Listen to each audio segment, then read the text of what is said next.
The latest Lakers trade rumors have fans fired up as one name who's been very controversial over the past couple years in Miles Bridges. He is now linked to this team, given some former reports that have now resurfaced, as well as some recent reports coming out from the Charlotte Hornets. Lakers fans are now speculating whether or not he could potentially join the LA Lakers via trade this season. So we're going to discuss everything that's going on there, as well as a blockbuster trade proposal that a lot of people are chatting about, even though I think it's absolutely bananas. So lots of stuff happening on that front, as well as a major update to Gabe Vincent, who is a piece that a lot of Lakers fans are pretty excited about coming into the season, but obviously is kind of going the route right now of Kendrick Nunn. So lots of stuff to dive into, but before we dive into that, folks, we are so close. As of recording, we are 4 subscribers away from our goal of 1,000 subs, and over 90% of our viewers are not subscribed to the channel. So if you want to stay up to date on all the latest Lakers content, news, reports, and rumors, and definitely subscribe to Lakers Digest, as we're going to be delivering a bunch of videos, especially leading up to this trade deadline,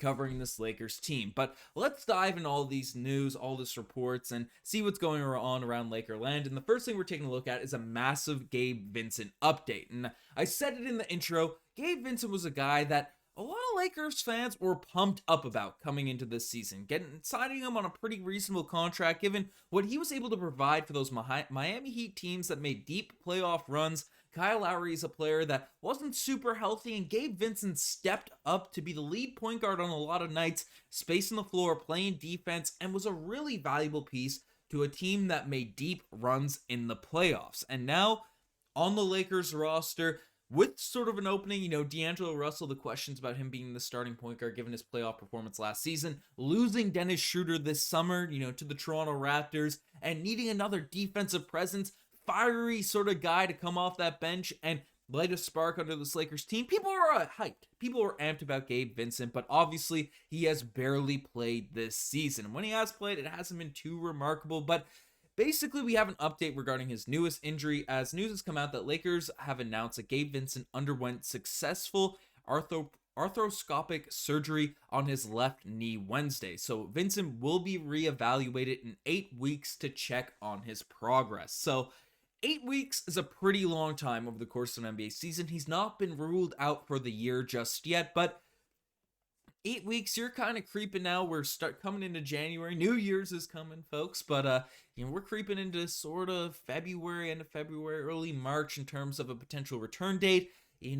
That's just sort of when you're getting rechecked in on and things along those lines. So him coming back at the end of the season, late March, early April, that's going to be a really tough time to reintegrate himself into this Lakers lineup. And it's probably why Darvin Ham pulled the trigger on this type of lineup change we've seen as of late, moving LeBron James to point guard and D'Angelo Russell to the backup spot, because really without Vincent, who is relied upon to be at least the backup point guard for this team, obviously there's speculation that maybe he'd start over D'Angelo Russell at some point after the poor playoff performance, but obviously he was going to be a key piece to this guard rotation for LA. And now Russell's moved to the bench. Things have been shaken up. It seems like Darvin Ham is trying out a bunch of different things night in, night out. So we'll see what ends up happening along those lines. But Gabe is obviously a piece this season that's been struggling. 5 points per game, 3 assists. Looked good in his one game back when he returned from his lengthy absence. But, 11% from the three-point line is just not going to cut it. Extremely small sample size, only 5 games. But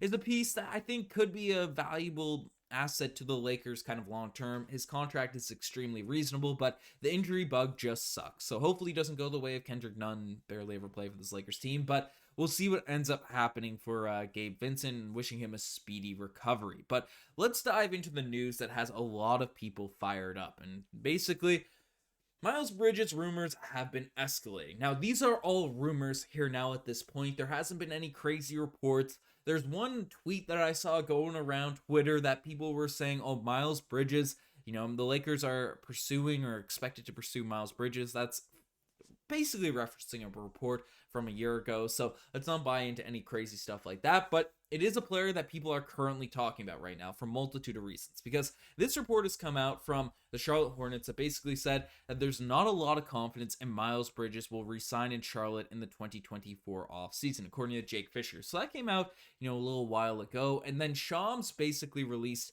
reports about how the Pistons are now interested in bringing in Miles Bridges. Potential trades could actually happen. So with all this stuff that's going on and, Miles Bridges not re-signing with Charlotte and having actually a fairly decent season, one report has resurfaced, and this is the one that the sort of viral, semi-viral Lakers tweet that's been going around that has people fired up right now, has people looking. Because last season, reports came out that the Lakers and Pistons were among teams monitoring Miles Bridges' free agency situation. So again, this is before he ended up not playing a single game for the Charlotte Hornets last season, but the Pistons are now actively looking to trade for Miles Bridges, and that's after everything that's been going on. And of course, for people that aren't familiar with the off-the-court issues, he was suspended or out for the entire last season, just didn't really get signed. I don't know how his contract sort of worked in contract limbo, but Miles Bridges had a domestic sort of dispute issue that, didn't end well. The details, I won't dive into the specifics there, but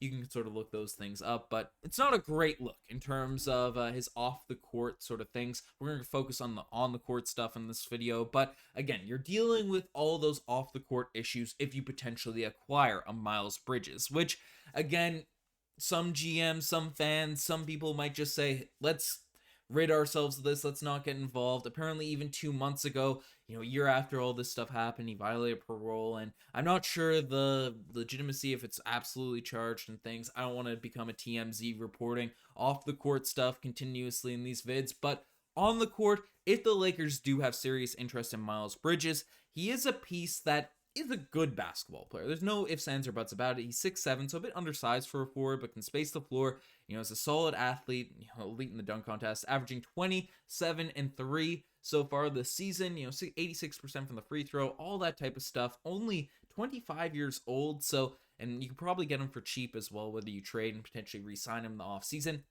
Good basketball player. Does his skill set perfectly match with, or perfectly fit around a LeBron, AD? Maybe in the defensive end because he can take some of that load, fill in for a Cam Reddish spot. Even though his jumper is a bit inconsistent, is certainly just a way better player than Cam Reddish when he's sort of rocking along those lines. But in terms of the fit, in terms of the off-the-court stuff, personally, I don't expect the Lakers to actually make a move for him. Even though they have been rumored in the past, they could surprise me, but not something that I think a lot of fans would sort of want. The optics of it to be brought into the team, and then you can probably get other options, other pieces for this Lakers squad that can elevate this roster without going this route. But again, we'll see what ends up happening. We'll see how things sort of shake out. If the Lakers do acquire him, we'll dive more into the specific details, Miles Bridges. But do you think the LA Lakers should make this move? Let me know in the comment section down below. But the last thing we're sort of discussing in this video is something that I think is a little bit mad, but it's been fun going around Lakers Twitter, Lakers Reddit, and things along those lines. Is this Kevin Durant trade is insane. There's no other ways to sort of put it, but basically, a Woj report came out recently that Kevin Durant is frustrated with things that are going on with the Phoenix Suns, and then tied to it that they might trade for Zach LaVine. So there's a little update there. Another team is potentially in the mix to acquire Zach LaVine, as KD's frustrated, wants more pieces, wants more stars. Again, things aren't really working out with all of the sort of one-dimensional players that are injured a lot and things along those lines. But with him being frustrated and the Suns being in a precarious position without any of their draft picks, I mean, they gave up a haul in order to acquire Kevin Durant in terms of draft picks, and then they gave up everything else to get Bradley Beal. So people are saying, hey, could Kevin Durant leave the Phoenix Suns? Personally, I don't think there's a world where Matt Ishbia greenlights a trade of Kevin Durant after everything they gave up for him, but if he does, in a hypothetical world, and the Suns are willing to flush away all the bad blood that they have with the LA Lakers in terms of, historic rivalries and things along those lines. I know James Jones has done LeBron James a solid in the past, the Tyson Chandler trade a few years ago with the LA Lakers, if you guys remember that, but people pointed to this trade come up for Basketball Forever, where the Lakers received Kevin Durant, the Suns received D'Angelo Russell, Rui Hachimura, Taurean Prince, Max Christie, and 2 first-round picks, or 1 pick and 1 pick swap. So, again, Kevin Durant's old. He's a guy that obviously is not in the prime of his career or anything along those lines, but if you can get KD, you probably do it. You probably do it. Again, he's going to be eating up all those Taurean Prince minutes, so losing him and Rui Hachimura there. We still have sort of pieces with Cam and all those guys on the wings. D'Angelo Russell's a guy that's contract was built to be shopped. You have LeBron at point guard here now at this point. Max Christie is a tough prospect to give up given the fact he has a lot of potential, but I don't know. If you could swing this, if Rob Pelinka could end up swinging this, then that would be absolutely bananas and absolutely crazy, but let me know what you guys think. You guys are the best to make us far. Subscribe to the channel if you guys haven't already. Anyways, I'm signing out. Cheers.